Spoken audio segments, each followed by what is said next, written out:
আবারও গ্রেফতার মাইনুল আহসান নোবেল। আমাদের সবার যে নামে আমরা তাকে চিনি, নোবেল ম্যান, তিনি আবারও গ্রেফতার। অনেকে এটাকে নতুনভাবে দেখলেও আমি না এটাকে নতুনভাবে দেখি না। আজকে নোবেলকে নিয়ে আমার কিছু বলার রয়েছে, তাই জন্য এই ভিডিওটা করছি। তার আগে ছোট্ট অনুরোধ করব, তোমরা গোটা ভিডিওটা দেখো। ভিডিওটা দেখার পর তোমাদের কি মতামত অবশ্যই কিন্তু কমেন্ট করে জানিও। যে ব্যাপারটা বলছি সেটা হচ্ছে, দেখো, নোবেলের একটা সময় আমি নিজে খুব বড় ফ্যান ছিলাম। 2018-19 সালে সারেগামাপার পার্টিসিপেট ছিল নোবেল, এবং সেখান থেকে নোবেলের গানগুলো এত ভালো লাগতো। সেটা কফি হাউস হতে পারে, কবিতা গানটা হতে পারে, বা যেটা আমার সোনার বাংলা আমি তোমায় ভালোবাসি, এই গানটা আমি রিসেন্টলিও 21শে ফেব্রুয়ারি আমি নিজে শুনছিলাম।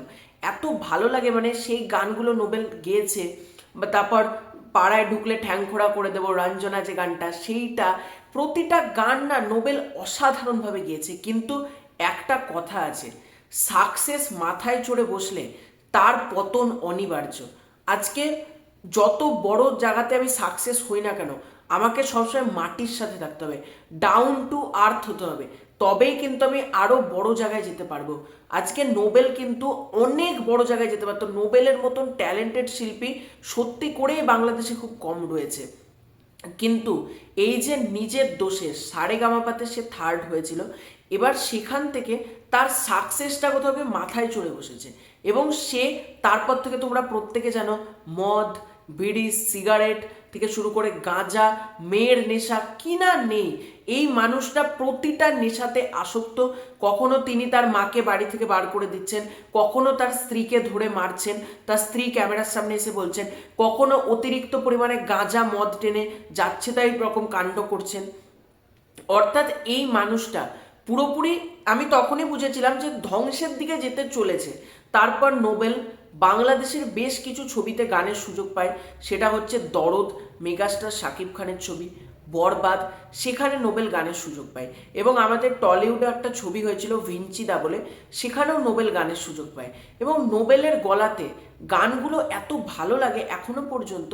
কিন্তু সেই নোবেল আজ অবস্থাটা কি, মানে এই মানুষটা পুরো নিজেকে নিজে শেষ করল।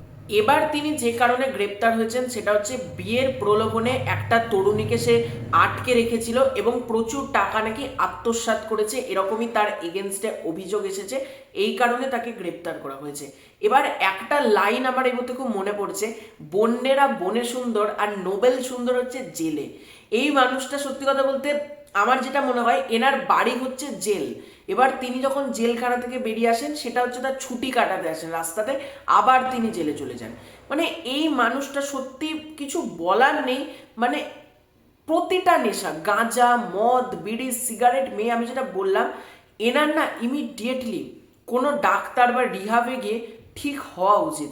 নয়তো বাংলাদেশের নামটা তিনি আজকে ডোবাচ্ছেন। আজকে নোবেল এত ট্যালেন্টেড একজন গায়ক, আমি আবারও বলছি, নোবেল বাংলাদেশের নামটা অনেক বড় জায়গাতে নিয়ে যেতে পারতো। এবং নোবেলের মতন শিল্পী বাংলাদেশে খুব কম রয়েছে। আজকে ওনার উচিত ছিল নিজেকে আরও কিভাবে বড় জায়গাতে নিয়ে যান। নোবেল যে কাজগুলো করছে, মনে হয় ভবিষ্যতে তিনি আর সিনেমাতে গানের সুযোগ পাবেন।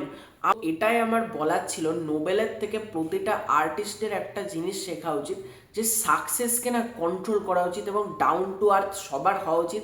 সেটা যে কোনো ফিল্ডে, সে কোনো ছোটো ফিল্ড হোক, বড়ো ফিল্ড হোক, এটা আমি বলছি না, কিন্তু যে কোনো ফিল্ডে সাকসেস পাওয়ার পর সাকসেসটা যেন আমি এরকম জায়গাতে নিয়ে না যাই যে সাকসেসটা আমার মাথায় চড়ে বসলো এবং আমি পুরোপুরি শেষ হয়ে গেলাম। তার জলজান্ত উদাহরণ হচ্ছে নোবেল।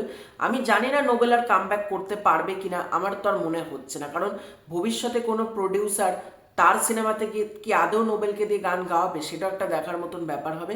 এবং নোবেল জেলে যাচ্ছে, এটা নিয়ে আমি কোনো দুঃখ প্রকাশ পাইনি। অনেক নোবেলের ফ্যান দেখছি বলছে না ছাড়া হোক তাকে, এবং নোবেলের ফ্যান ফলোয়ার্সও কমে গেছে। আমি কমেন্ট বক্সগুলো দেখলাম, নোবেলকে যে পরিমাণ মানুষ ভালোবাসতো, তারা এখন নোবেলকে মানে অত্যাধিক বাজে ভাষাতে কমেন্ট করছে। আর এটা নোবেল সত্যিই ডিজার্ভ করে, কারণ একটা সময়, আমি আবারও বলছি, নোবেলের আমি নিজে ফ্যান ছিলাম এবং এখনো পর্যন্ত নোবেলের গান আমার খুব ভালো লাগে। সেই মানুষটার এরকম অধঃপতন সত্যি মানে মেনে নেওয়া যাচ্ছে না। তো তোমাদের এই পুরো ব্যাপারটাকে নিয়ে কি মতামত কমেন্ট করে জানিও। চ্যানেলে প্রথমবার হয়ে থাকলে চ্যানেলটা সাবস্ক্রাইব করে দিও। খুব শীঘ্রই দেখা হচ্ছে নতুন কোনো ভিডিওতে, ততক্ষণের জন্য বাই বাই।